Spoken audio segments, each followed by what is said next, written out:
জমিলা, আমি তোমাকে খুব আপন করে পেতে চাই। তুমি আমার সাথে সময় দিলে আমি তোমার আর তোমার স্বামীর সব দায়িত্ব নেব। তোমাদের আর কষ্ট করতে হবে না। তোমার যা প্রয়োজন আমি তাই দেব। ইটকলার মালিকের মুখ থেকে এমন কথা শুনে আমার মাথা ঘুরে গেল। তারপর বন্ধুরা, একদিন আমি যখন ইটকলায় কাজ করছিলাম, তখন এমন একটা কাণ্ড ঘটল যা শুনলে বন্ধুরা তোমরা অবাক হয়ে যাবে। কি ঘটেছিল সেদিন, যে কারণে আমি মাথা ঘুরে পড়ে গিয়েছিলাম?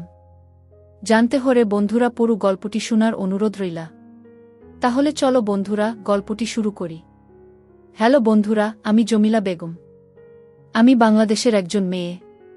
আজকে আমি তোমাদের যে গল্পটা বলবো সেটা আমি যে ইটকলায় চাকরি করতাম সেই মালিককে নিয়ে। আমাদের বিয়েটা হয়েছিল খুব সাধারণভাবে। সিদ্দিক মিয়ার সাথে আমার যখন বিয়ে হয় তখন ওর অবস্থা তেমন ভালো ছিল না। ওর বাবা মারা যাওয়ার পর সংসারের সব ভার ওর কাঁধে এসে পড়েছিল। আমাদের ছোট একটা ঘর আর সামান্য কিছু জমি, এইটুকুই ছিল আমাদের সম্বল। তবুও ওর সরল মন আর আমাকে ভালোবাসার ক্ষমতা দেখে আমি ওকে আমার জীবনসঙ্গী হিসেবে মেনে নিয়েছিলাম। স্বপ্ন ছিল একদিন আমাদেরও দিন ফিরবে, অভাবের কালো ছায়া আমাদের সংসার থেকে দূর হবে। বিয়ের পর বুঝতে পারছিলাম শুধু ভালোবাসা দিয়ে তো আর সংসার চলে না।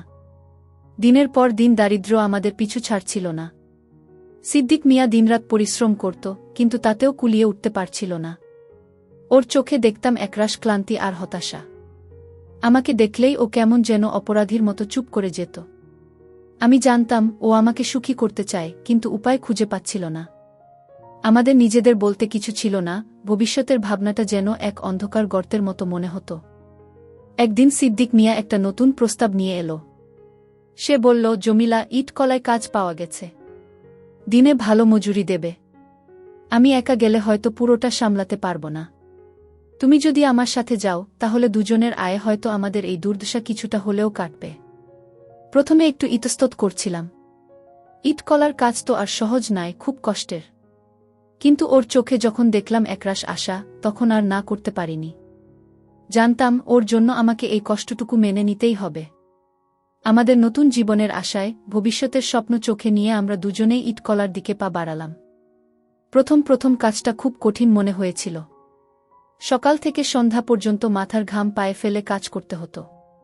কাদা মাখা ইট তৈরি করা, সেগুলো শুকানো, এক জায়গা থেকে আরেক জায়গায় নিয়ে যাওয়া, এ যেন এক যুদ্ধক্ষেত্র। হাতের তালু ফেটে যেত, শরীর ব্যথা করত। কিন্তু সিদ্দিক মিয়াকে পাশে দেখলে সব কষ্ট ভুলে যেতাম। ও সবসময় আমাকে সাহস জোগাত, আমার খেয়াল রাখত। দুজনে মিলে কাজ করতে করতে কখন যে সময় চলে যেত টেরই পেতাম না। কাজের ফাঁকে আমরা ভবিষ্যতের গল্প করতাম, ছোট্ট একটা সংসারের স্বপ্ন দেখতাম, যেখানে অভাবের কোনো ছাপ থাকবে না। ইটকলার পরিবেশটা খুব একটা ভালো ছিল না। চারপাশে ধুলো আর কাদার ছড়াছড়ি। তবে কাজের মধ্যে আমরা নিজেদেরকে বেশ মানিয়ে নিয়েছিলাম। আমাদের দুজনের কাজের গতি দেখে ইটকলার সর্দারও খুব খুশি ছিল। সে আমাদের প্রশংসা করত। আমরাও মন দিয়ে কাজ করতাম, কারণ জানতাম এই কাজটা আমাদের জীবনের মোড় ঘুরিয়ে দিতে পারে। ছোট্ট একটা আশা, একটা বিশ্বাস আমাদের মনে উকি দিচ্ছিল যে এই ইটকলার কাজই হয়তো আমাদের অন্ধকার জীবনে আলোর রেখা বয়ে আনবে। এভাবেই দিন কাটছিল। আমাদের কঠোর পরিশ্রমে ইটকলার মালিক রাইসুল মজুমদার বেশ সন্তুষ্ট ছিলেন। তিনি মাঝে মাঝেই আমাদের কাজের তদারকি করতে আসতেন। প্রথম দিকে তার আসা যাওয়াটা স্বাভাবিক মনে হলেও কিছুদিন পর তার আচরণে কেমন যেন একটা পরিবর্তন লক্ষ্য করলাম। তিনি যখন আসতেন আমার দিকেই তার দৃষ্টি বেশি থাকত। কেমন যেন তীক্ষ্ণ দৃষ্টিতে আমাকে দেখতেন।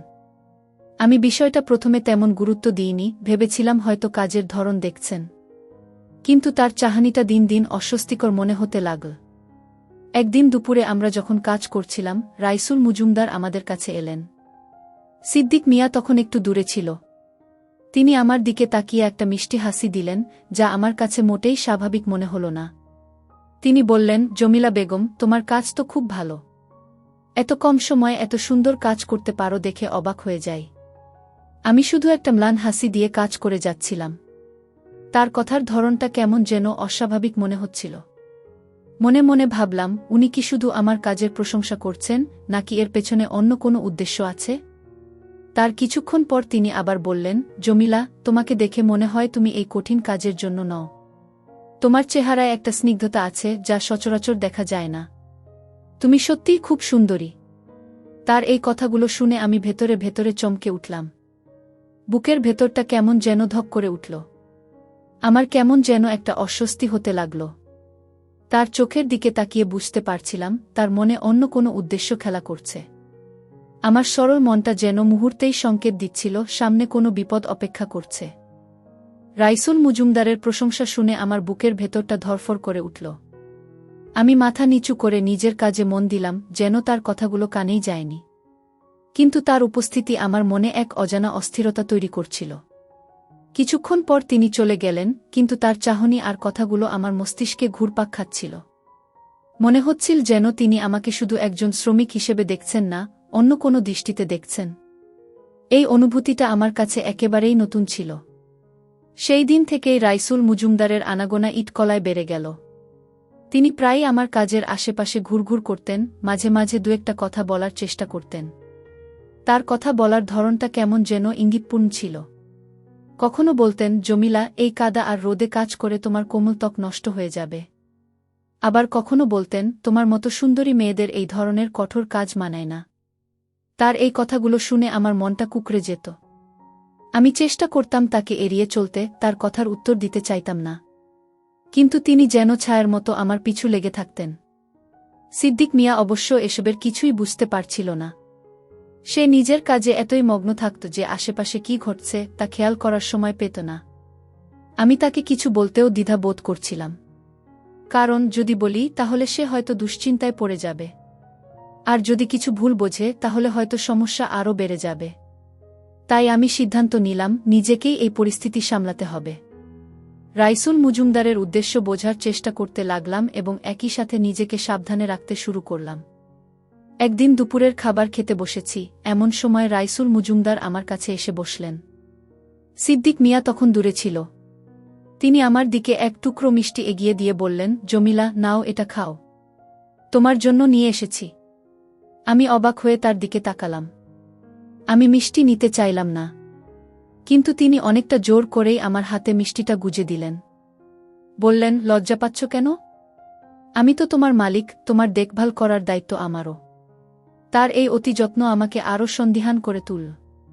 মনে হচ্ছিল তার এই মিষ্টি কথার আড়ালে অন্য কোনো উদ্দেশ্য লুকিয়ে আছে। তার এই ধরনের আচরণে আমি ক্রমশ অস্বস্তি বোধ করতে লাগলাম। রাতে ঘুমানোর সময়ও আমার মনে এক অজানা ভয় কাজ করত। আমি ভাবতে লাগলাম, রাইসুল মজুমদার আসলে কি চান? তিনি কি সত্যিই শুধু আমাকে সাহায্য করতে চান, নাকি তার উদ্দেশ্য ভিন্ন? তার কথায়, চাহনিতে আর আচরণে কেমন যেন একটা লোলুপতা দেখতে পাচ্ছিলাম। এই অনুভূতিটা আমার মনকে ভারী করে তুলছিল। আমি বুঝতে পারছিলাম আমাকে সতর্ক থাকতে হবে, কারণ এই পরিস্থিতি যে কোনো মুহূর্তে খারাপ দিকে মোড় নিতে পারে। কয়েকদিন পর রাইসুল মজুমদার আমাকে সরাসরি তার সাথে কথা বলার জন্য ডাকলেন। তিনি বললেন, জমিলা, তোমার সাথে আমার কিছু জরুরি কথা আছে। তুমি কি আমার অফিসে আসতে পারবে? আমি একটু ভয়ে ভয়ে জিজ্ঞেস করলাম, কিসের কথা মালিক? তিনি হেসে বললেন, আরে বাবা, কাজের কথা। এসো না, তোমার জন্য একটা সুযোগের ব্যবস্থা করতে চাই। তার এই সুযোগের কথায় আমি আরও সন্দিহান হয়ে উঠলাম। আমার মনে হলো এটা হয়তো আমার জন্য কোনো ফাঁদ। আমি তার অফিসে গেলাম, কিন্তু আমার মনটা ছিল আশঙ্কায় পূর্ণ। অফিসে ঢুকে দেখলাম তিনি একাই বসে আছেন। তিনি আমাকে বসতে বললেন। তার চোখে কেমন যেন একটা কুটিল হাসি খেলা করছিল। তিনি বললেন, জমিলা, তুমি সত্যিই খুব সুন্দরী। তোমার মতো একজন নারীকে এই কঠোর পরিশ্রম করতে দেখলে আমার কষ্ট হয়। আমি চাই তুমি আরও ভালো জীবন পাও। তার এই কথাগুলো শুনে আমি ভেতরে ভেতরে শিউরে উঠলাম। তার কথার সুরটা আমার কাছে খুব একটা ভালো লাগল না। তারপর তিনি সরাসরি তার আসল উদ্দেশ্য প্রকাশ করলেন। তিনি বললেন, জমিলা, আমি তোমাকে খুব আপন করে পেতে চাই। তুমি আমার সাথে সময় দিলে আমি তোমার আর তোমার স্বামীর সব দায়িত্ব নেব। তোমাদের আর কষ্ট করতে হবে না। তোমার যা প্রয়োজন আমি তাই দেব। তার এই কথাগুলো বজ্রপাতের মতো আমার কানে বাজল। আমি বুঝতে পারলাম তার মতলব কত খারাপ। আমার মাথায় যেন রক্ত উঠে গেল। এই ধরনের প্রস্তাব শুনে আমি হতবাক হয়ে গেলাম। আমার মনে হলো আমি এই মুহূর্তে এখান থেকে পালিয়ে যাই। রাইসুল মজুমদারের কথাগুলো শুনে আমার সারা শরীর যেন অবশ হয়ে গেল। মনে হলো মাটি দুভাগ হয়ে যাক আর আমি তার ভেতরে সেধিয়ে যাই। তার লোলুপ দৃষ্টি আমার অসহায়ত্বকে আরও বাড়িয়ে দিচ্ছিল। কিন্তু আমি নিজেকে সামলে নিলাম। আমার মনে হলো এই মুহূর্তে আমাকে দুর্বল দেখালে চলবে না। একটা তীব্র ঘৃণা আর ক্ষোভ আমার ভেতর থেকে জেগে উঠল। আমি এমন কিছুর জন্য প্রস্তুত ছিলাম না। সিদ্দিক মিয়াকে কষ্ট করে দেখতে আমার বুকের ভেতরটা ছিঁড়ে যেত, কিন্তু এই ধরনের নোংরা প্রস্তাব মেনে নেওয়া আমার পক্ষে কিছুতেই সম্ভব ছিল না। আমি ধীরেসুস্থে চেয়ার ছেড়ে উঠলাম। আমার মুখ দেখে হয়তো তিনি বুঝতে পারছিলেন না আমার মনের ভেতরের ঝড়টা। আমি শান্ত অথচ দৃঢ় কণ্ঠে বললাম, মালিক, আমি গরিব হতে পারি, কিন্তু আমার আত্মসম্মান বিক্রি করার মতো অবস্থায় আসিনি। আপনার এই প্রস্তাব আমার কাছে ঘৃণ্য মনে হচ্ছে। আমি একজন বিবাহিত নারী, আমার স্বামী আছে। আপনি এই ধরনের কথা বলে শুধু আমাকে অপমান করছেন না, আমার সংসার এবং আমার নীতিবোধকেও অপমান করছেন। আমার কথার দৃঢ়তা হয়তো তাকে খানিকটা অবাক করেছিল। আমার কথা শুনে রাইসুল মজুমদারের চেহারায় একটা পরিবর্তন দেখলাম। তার লোলুপ হাসিটা মিলিয়ে গেল, তার বদলে এক ধরনের বিরক্তি আর আশ্চর্য ভাব ফুটে উঠল। তিনি হয়তো ভেবেছিলেন আমি গরিব হওয়ায় সহজেই তার প্রস্তাবে রাজি হয়ে যাব। কিন্তু আমার কথায় তিনি যেন অপ্রত্যাশিত একটা ধাক্কা খেলেন। তিনি সম্ভবত এমন একটা প্রতিরোধের জন্য প্রস্তুত ছিলেন না। আমি তাকে আর একটিও কথা বলার সুযোগ না দিয়ে অফিস থেকে বেরিয়ে এলাম। অফিস থেকে বেরিয়ে আসার পর আমার পা যেন চলছিল না। ভেতরে ভেতরে একটা চাপা কান্না আমাকে গ্রাস করছিল। নিজের উপর ঘৃণা হচ্ছিল কেন আমি তার অফিসে গিয়েছিলাম। এই ঘটনাটা আমার মনে এতটাই গভীর প্রভাব ফেলেছিল যে আমার পক্ষে স্বাভাবিক থাকাটা কঠিন হয়ে পড়ল। ইটকলায় ফিরেই সিদ্দিক মিয়ার কাছে যাওয়ার আগে আমি একটু দূরে গিয়ে একটা গাছের নিচে বসলাম। চোখে পানি এসে গিয়েছিল, কিন্তু আমি নিজেকে শক্ত করে দাঁত দিয়ে ঠোঁট কামড়ে ধরলাম। শপথ নিলাম এই অন্যায়ের প্রতিশোধ আমি নেবই। সারাদিন কাজ করতে গিয়ে আমার মনটা ছটফট করছিল। রাইসুল মজুমদারের চেহারাটা বারবার আমার চোখের সামনে ভেসে উঠছিল। তার কথাগুলো যেন কানের ভেতর বাজছিল। আমার মাথা কাজ করছিল না। সিদ্দিক মিয়া খেয়াল করল আমি কেমন যেন অন্যমনস্ক। সে জিজ্ঞেস করল, জমিলা, তোমার কি কিছু হয়েছে? আজ কেমন মনমরা লাগছে? আমি তার দিকে তাকিয়ে একটা মিথ্যা হাসি হাসলাম। বলতে পারলাম না যে তার মালিক আমাকে কি ধরনের জঘন্য প্রস্তাব দিয়েছে, কারণ আমি জানতাম এই কথা শুনলে সে মানসিকভাবে ভেঙে পড়বে। রাতে শুয়েও আমার চোখে ঘুম ছিল না। রাইসুল মজুমদারকে কিভাবে শিক্ষা দেওয়া যায় সেই চিন্তা আমার মাথায় ঘুরছিল। আমি জানতাম সে একজন প্রভাবশালী ব্যক্তি। তার বিরুদ্ধে সরাসরি কিছু করা কঠিন হবে। কিন্তু আমি হার মানতে রাজি ছিলাম না। আমি আমার বুদ্ধি আর কৌশল দিয়ে তাকে উচিত শিক্ষা দিতে চেয়েছিলাম, যাতে ভবিষ্যতে সে আর কোনো নারীকে অসম্মান করার সাহস না পায়। আমি ভাবতে লাগলাম কিভাবে এমন একটা পরিকল্পনা সাজানো যায় যাতে আমি শিক্ষাও দিতে পারব এবং প্রতিশোধ পূর্ণ নেওয়া হবে। পরদিন সকালে ইটকলায় গিয়ে দেখলাম রাইসুল মজুমদার আমার দিকে কেমন যেন একটা আর চোখে তাকাচ্ছেন। তার চোখে আগের সেই লোলুপতা ছিল না, বরং একটা ক্রোধ আর অপমানের ছাপ স্পষ্ট দেখা যাচ্ছিল। তিনি হয়তো আমার এই বিদ্রোহ আশা করেননি। আমি তার দিকে কোনো পাত্তা না দিয়ে নিজের কাজ শুরু করলাম। মনে মনে প্রতিজ্ঞা করলাম, এই যুদ্ধের শেষ না দেখে আমি থামব না। তবে আমাকে খুব সাবধানে এগোতে হবে যাতে কোনো ভুল না হয়।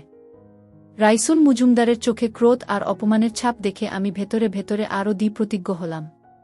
তিনি হয়তো ভেবেছিলেন আমি ভয় পেয়ে যাব, কিন্তু আমি তাকে ভুল প্রমাণ করার জন্য প্রস্তুত ছিলাম।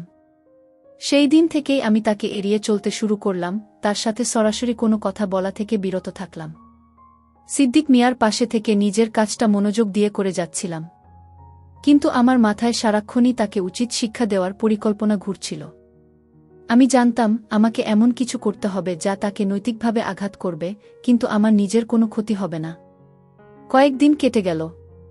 রাইসুল মজুমদার আমার সাথে সরাসরি কথা বলার চেষ্টা করেননি, তবে তার তীক্ষ্ণ দৃষ্টি আমার উপর লেগেই থাকত। আমি তাকে সম্পূর্ণ উপেক্ষা করে যাচ্ছিলাম। এই নীরব যুদ্ধ আমার জন্য কঠিন ছিল, কিন্তু আমি জানতাম এটাই সঠিক পথ। একদিন আমি কাজ করতে গিয়ে দেখলাম রাইসুল মজুমদার ইটকলার অন্য শ্রমিকদের সাথে কথা বলছেন।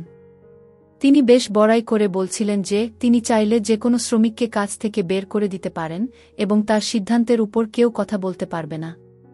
তার এই ধরনের অহংকারী কথাগুলো শুনে আমার মনে হলো এটাই হয়তো তাকে শিক্ষা দেওয়ার একটা সুযোগ। আমি ঠিক করলাম রাইসুল মজুমদারের অহংকার এবং ক্ষমতার অপব্যবহারকেই আমি তার বিরুদ্ধে ব্যবহার করব। তার ক্ষমতার দাপট দেখানোর প্রবণতাটাকেই আমি কাজে লাগাব। আমি আমার পরিকল্পনাটা খুব সাবধানে সাজাতে লাগলাম। প্রথমত, আমাকে প্রমাণ করতে হবে যে তিনি শুধু আমাকেই নয়, অন্য শ্রমিকদেরও অসম্মান করেন বা করার চেষ্টা করেন। এতে করে তার চরিত্রের একটা দিক সাধারণ মানুষের কাছে স্পষ্ট হবে। কিন্তু কিভাবে? এই চিন্তা আমাকে কুরে কুরে খাচ্ছিল। এরপর আমি ইটকলার অন্য নারী শ্রমিকদের সাথে কথা বলতে শুরু করলাম। প্রথমে তারা দ্বিধাগ্রস্ত ছিল, কারণ রাইসুল মজুমদারকে নিয়ে কথা বলতে তারা ভয় পাচ্ছিল। কিন্তু আমি যখন তাদের বোঝাতে লাগলাম যে চুপ করে থাকলে এ ধরনের অন্যায় চলতেই থাকবে, তখন অনেকেই তাদের অভিজ্ঞতা বলতে শুরু করল। অবাক হয়ে দেখলাম, আমার মতোই আরও অনেক নারী শ্রমিক তার দ্বারা কমবেশি হয়রানির শিকার হয়েছে। কেউ সরাসরি বাজে প্রস্তাব না পেলেও তাদের সাথে এমন আচরণ করা হয়েছে যা অসম্মানজনক। তাদের সবার মনেই একটা চাপা ক্ষোভ ছিল। এই তথ্যগুলো আমাকে আরও শক্তি দিল। আমি বুঝতে পারলাম আমি একা নই। এই ইটকলার মালিকের চরিত্র যে আসলেই খারাপ তা অনেকের কাছেই স্পষ্ট। আমার মনে হল, যদি আমরা একত্রিত হতে পারি তাহলে তাকে একটা বড় শিক্ষা দেওয়া সম্ভব হবে। আমি তাদের সাহস জোগালাম, বোঝানোর চেষ্টা করলাম যে নিজেদের অধিকারের জন্য কথা বলা কতটা জরুরি। তারা যেন ভয় না পায়, কারণ আমি তাদের পাশে থাকব। এতে করে তাদের মনেও কিছুটা আত্মবিশ্বাস ফিরে এলো। আমার পরিকল্পনা অনুযায়ী একদিন আমি রাইসুল মজুমদারের সাথে এমনভাবে কথা বলার সুযোগ খুঁজলাম যখন অন্য কয়েকজন শ্রমিকও কাছাকাছি থাকবে। আমি তার কাছে গিয়ে খুব শান্তভাবে আমার মজুরি বাড়ানোর অনুরোধ করলাম। তিনি স্বাভাবিকভাবেই আমার অনুরোধ প্রত্যাখ্যান করলেন এবং বললেন, তোমার মতো একজন সামান্য শ্রমিক এত বেশি মজুরি আশা করছ কেন? তোমার কাজ তো অন্য 10 জনের মতোই। তার এই কথাগুলো তিনি একটু উঁচু গলাতেই বললেন, যাতে আশেপাশের শ্রমিকরা শুনতে পায়। আমি তখন তার দিকে তাকিয়ে বললাম, মালিক, আপনি কি শুধু আমার মতো সাধারণ শ্রমিকদেরই ছোট করে দেখেন, নাকি যারা আপনার বিরুদ্ধে কথা বলার সাহস করে তাদের সবার সাথেই এমনটা করেন? আমার এই কথায় তিনি কিছুটা অপ্রস্তুত হয়ে গেলেন। তার মুখটা কেমন যেন ফ্যাকাশে হয়ে গেল। আশেপাশের শ্রমিকরাও আমাদের দিকে তাকিয়েছিল। আমি জানতাম এটাই সুযোগ তার আসল রূপটা সবার সামনে তুলে ধরার। আমার কথা শুনে রাইসুল মজুমদারের মুখটা ফ্যাকাশে হয়ে গেল। তিনি হয়তো ভাবেননি যে আমি এতটা স্পষ্টভাষী হব। আশেপাশের শ্রমিকরাও কান খাড়া করে আমাদের কথা শুনছিল। তাদের চোখে ছিল বিস্ময় আর কৌতূহল। আমি এই সুযোগটা কাজে লাগালাম। তাদের নীরব সমর্থন আমার ভেতরের সাহসটাকে আরও বাড়িয়ে দিচ্ছিল। আমি তার দিকে তাকিয়ে সরাসরি বললাম, মালিক, আপনি যখন একজন নারীকে তার সৌন্দর্যের কথা বলে তার দুর্বলতার সুযোগ নিতে চান, তখন কি আপনি মনে করেন না যে এটা শুধু সেই নারীর ব্যক্তিগত অপমান নয়, বরং আপনার নিজের চরিত্রের প্রতিফলন? আমার এই কথাগুলো যেন রাইসুল মজুমদারের গালে কষাঘাতের মতো লাগল। তিনি স্তব্ধ হয়ে গেলেন, মুখ দিয়ে কোনো কথা বের হচ্ছিল না। তার চোখে এক ধরনের ভয় আর লজ্জা ফুটে উঠল। তিনি হয়তো বুঝতেই পারছিলেন না যে আমি তার সেই গোপন প্রস্তাবের কথা সবার সামনে এভাবে তুলে ধরব। আশেপাশে দাঁড়িয়ে থাকা শ্রমিকদের মধ্যে একটা চাপা গুঞ্জন শুরু হল। তারা একে অপরের দিকে তাকাচ্ছিল, যেন আমার কথায় তারা তাদের নিজেদের অভিজ্ঞতাগুলোর সাথে মিল খুঁজে পাচ্ছিল। আমি শান্তভাবে কিন্তু দ্বিকণ্ঠে বলতে লাগলাম, আপনারা সবাই জানেন আমাদের মতো গরিব মানুষেরা দুবেলা দুমুঠো ভাতের জন্য কতটা পরিশ্রম করি। কিন্তু কিছু মানুষ এই দারিদ্র্যের সুযোগ নিয়ে আমাদের আত্মসম্মান কেড়ে নিতে চায়। রাইসুল মজুমদার সাহেব, আপনি হয়তো ভেবেছিলেন আমি একজন নিরীহ নারী, আমাকে সহজেই নিজের অনৈতিক উদ্দেশ্যে ব্যবহার করতে পারবেন। কিন্তু জেনে রাখুন, সম্মান টাকার বিনিময়ে কেনা যায় না, আর একজন নারী তার মর্যাদা রক্ষা করতে জানে। আমার এই কথাগুলো শুনে শ্রমিকদের চোখে একটা নতুন ঝলক দেখতে পেলাম। রাইসুল মজুমদার কোনো জবাব দিতে পারছিলেন না। তার মুখটা ক্রমশ লাল হয়ে উঠছিল, সম্ভবত রাগে আর অপমানে। তিনি দ্রুত সেখান থেকে সরে গেলেন, কোনো রকম বাক্য বিনিময় না করে। শ্রমিকরা আমার দিকে তাকিয়েছিল। তাদের চোখে ছিল কৃতজ্ঞতা আর সমর্থন। অনেকে এসে আমাকে ধন্যবাদ জানাল, বলল যে আমি তাদের মনের কথাগুলোই বলেছি। এই প্রথম তারা নিজেদের অধিকার নিয়ে কথা বলার সাহস পাচ্ছিল। আমি বুঝতে পারছিলাম আমার এই ছোট পদক্ষেপটা ইটকলায় একটা বড় পরিবর্তন আনতে চলেছে। এই ঘটনার পর রাইসুল মজুমদারের আচরণে একটা স্পষ্ট পরিবর্তন এলো। তিনি আর আমার আশেপাশে আসতেন না, এমনকি আমার দিকে তাকাতেও যেন লজ্জা পেতেন। তার সেই অহংকার আর দাপট কিছুটা কমে গিয়েছিল। শ্রমিকদের মধ্যেও একটা নতুন ধরনের একতা তৈরি হয়েছিল। তারা নিজেদের মধ্যে আরও বেশি করে কথা বলতে শুরু করেছিল, নিজেদের অধিকার নিয়ে সচেতন হচ্ছিল। আমার এই কাজটা শুধু আমার একার জন্য ছিল না, এটা ছিল সব নির্যাতিত নারী শ্রমিকের জন্য একটা প্রতিবাদ। সিদ্দিক মিয়া অবশ্য তখনও এসবের কিছু জানত না। আমি তাকে এ বিষয়ে কিছু বলতে চাইনি, কারণ আমি জানতাম সে এই কথা শুনলে খুব কষ্ট পাবে এবং হয়তো মালিকের সাথে বিবাদে জড়িয়ে যাবে, যা আমাদের জন্য আরও ক্ষতির কারণ হতে পারত। আমি চেয়েছিলাম আমার পরিকল্পনাটা সম্পূর্ণ সফল হোক এবং সে কোনো ঝামেলায় না জড়াক। তবে আমার ভেতরের শান্তি আমাকে এক নতুন শক্তি দিয়েছিল। আমি বুঝতে পারছিলাম আমি সঠিক পথে এগোচ্ছি। যদিও রাইসুল মজুমদারের সরাসরি হয়রানি বন্ধ হয়েছিল, তবুও আমি জানতাম কাজটা পুরোপুরি শেষ হয়নি। তাকে কেবল সাময়িকভাবে থামানো গেছে, কিন্তু তার মতো মানসিকতার মানুষকে সম্পূর্ণভাবে শিক্ষা দিতে আরও কিছু করা প্রয়োজন। আমি ধীরে ধীরে আমার পরের ধাপের পরিকল্পনা করতে লাগলাম। এমন কিছু যা তাকে শুধু লজ্জা নয়, বরং কষ্ট দেবে এবং তাকে বাধ্য করবে তার অনৈতিক কাজ থেকে সরে আসতে। রাইসুল মজুমদারের সাময়িক পিছু হটা আমাকে আরও সাহসী করে তুলেছিল, কিন্তু আমি জানতাম এটা পর্যাপ্ত নয়। তার মতো একজন মানুষ, যে ক্ষমতার দাপট দেখিয়ে অনৈতিক কাজ করতে দ্বিধা করে না, তাকে আরও বড় একটা ধাক্কা দিতে হবে। আমার লক্ষ্য ছিল শুধু তাকে শিক্ষা দেওয়া নয়, বরং ইট কলায় এমন একটা পরিবেশ তৈরি করা যেখানে কোনো নারী শ্রমিক আর কখনো হয়রানির শিকার না হয়। আমি আমার পরিকল্পনাকে আরও এক ধাপ এগিয়ে নিয়ে যাওয়ার কথা ভাবছিলাম। আমি লক্ষ্য করলাম রাইসুল মজুমদারের অনুপস্থিতিতে ইট কলার অন্যান্য সর্দাররা বেশ খুশি। কারণ তিনি থাকলে তাদের উপর একটা বাড়তি চাপ থাকত। তারা জানত যে শ্রমিকরা মালিকের ভয়ে চুপ থাকে। কিন্তু আমি যে পদক্ষেপ নিয়েছিলাম তাতে সবার মনেই একটা পরিবর্তন এসেছিল। আমি এই সুযোগটা কাজে লাগালাম। আমি সর্দারদের সাথে ব্যক্তিগতভাবে কথা বলতে শুরু করলাম, তাদের বোঝানোর চেষ্টা করলাম যে শ্রমিকদের সাথে ভালো ব্যবহার করা হলে কাজের মান আরও ভালো হয় এবং উৎপাদনও বাড়ে। এতে করে তাদেরও লাভ হবে। আমার এই নতুন কৌশল কাজ দিয়েছিল। সর্দাররা আমার কথায় কান দিচ্ছিল। তারা দেখছিল যে আমি কেবল নিজের জন্য লড়ছি না, বরং সবার ভালোর জন্য চেষ্টা করছি। তারা আমাকে সমর্থন দিতে শুরু করল, যা আমার জন্য একটা বড় প্রাপ্তি ছিল। কারণ তাদের সমর্থন ছাড়া আমার পরবর্তী পদক্ষেপগুলো নেওয়া কঠিন হতো। তারা নিজেদের অভিজ্ঞতা থেকে রাইসুল মজুমদারের খারাপ দিকগুলো তুলে ধরছিল, যা আমার কাছে মূল্যবান তথ্য হিসেবে কাজ করছিল। এর মধ্যে আমি একটি ছোট সমস্যাও দেখতে পেলাম। রাইসুল মজুমদার যেহেতু এখন আর সরাসরি আমার কাছে আসতেন না, তাই তাকে শিক্ষা দেওয়ার জন্য আমাকে ভিন্ন পথ অবলম্বন করতে হতো। তার দুর্নীতির বিষয়গুলো সামনে আনা আমার প্রধান লক্ষ্য হয়ে দাঁড়াল। আমি জানতে পারলাম তিনি শ্রমিকদের প্রাপ্ত মজুরি থেকেও কিছু অংশ কেটে রাখতেন, যা শ্রমিকরা ভয়ে মুখ ফুটে বলতে পারত না। এই তথ্যটা আমার জন্য অত্যন্ত গুরুত্বপূর্ণ ছিল। আমি শ্রমিকদের কাছ থেকে এই তথ্যগুলো সংগ্রহ করতে শুরু করলাম, কিন্তু খুব সতর্কতার সাথে, যাতে রাইসুল মজুমদার ঘুণাক্ষরেও কিছু জানতে না পারেন। আমি তাদের বোঝাতে শুরু করলাম যে তাদের অধিকার আছে তাদের পুরো মজুরি পাওয়ার। যদি তারা সংঘবদ্ধ হয় তাহলে তাদের প্রাপ্য টাকা আদায় করা সম্ভব। প্রথম দিকে অনেকেই ভয় পাচ্ছিল, কিন্তু ধীরে ধীরে তারা আমার কথায় আস্থা রাখতে শুরু করল। একদিন আমি রাইসুল মজুমদারের কাছে গিয়ে খুব স্বাভাবিকভাবে বললাম, মালিক, আমাদের কিছু শ্রমিক তাদের মজুরি নিয়ে সমস্যা অনুভব করছে। তাদের মনে হচ্ছে তারা যা কাজ করছে তার তুলনায় কম মজুরি পাচ্ছে। আমার কথা শুনে তিনি কিছুটা চমকে উঠলেন। তিনি বুঝতে পারছিলেন না যে আমি কিভাবে এই তথ্যগুলো পেলাম। তার চোখে একটা অস্বস্তি দেখা গেল। তিনি বললেন, কে বলেছে এসব কথা? মিথ্যা কথা। আমি হেসে বললাম, মালিক, সত্য কখনো চাপা থাকে না। শ্রমিকদের মুখের দিকে তাকালেই সব বোঝা যায়। আপনি যদি তাদের প্রাপ্ত বুঝিয়ে দেন, তাহলে হয়তো ভবিষ্যতে এই ধরনের সমস্যা হবে না। আমার এই কথাগুলো শুনে তিনি আরও বেশি অপ্রস্তুত হয়ে গেলেন। তার অহংকার ভেঙে যাচ্ছিল। তিনি হয়তো ভাবেননি যে একজন সাধারণ নারী শ্রমিক তার সামনে এভাবে সত্য কথা বলার সাহস করবে। এই ছোট ঘটনাটা ইট কলার পরিবেশে একটা বড় পরিবর্তন নিয়ে এলো। শ্রমিকরা বুঝতে পারছিল যে তাদের পক্ষে কেউ একজন লড়ছে।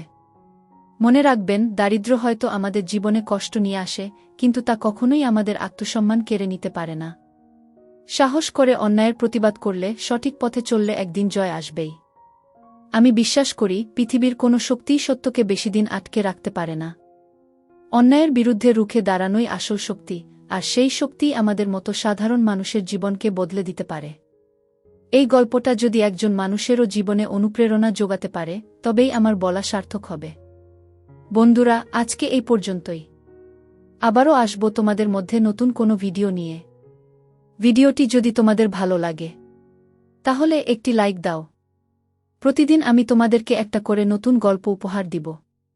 তাই তোমাদেরকে অনুরোধ করে বলছি, তোমরা যদি এই রকম ধরনের ইন্টারেস্টিং গল্প পেতে চাও তাহলে দয়া করে আমার চ্যানেলটি সাবস্ক্রাইব করো। পরিশেষে তোমাদের সকলের সুস্বাস্থ্য কামনা করি। ভিডিওটি দেখার জন্য তোমাদের সকলকে অসংখ্য ধন্যবাদ।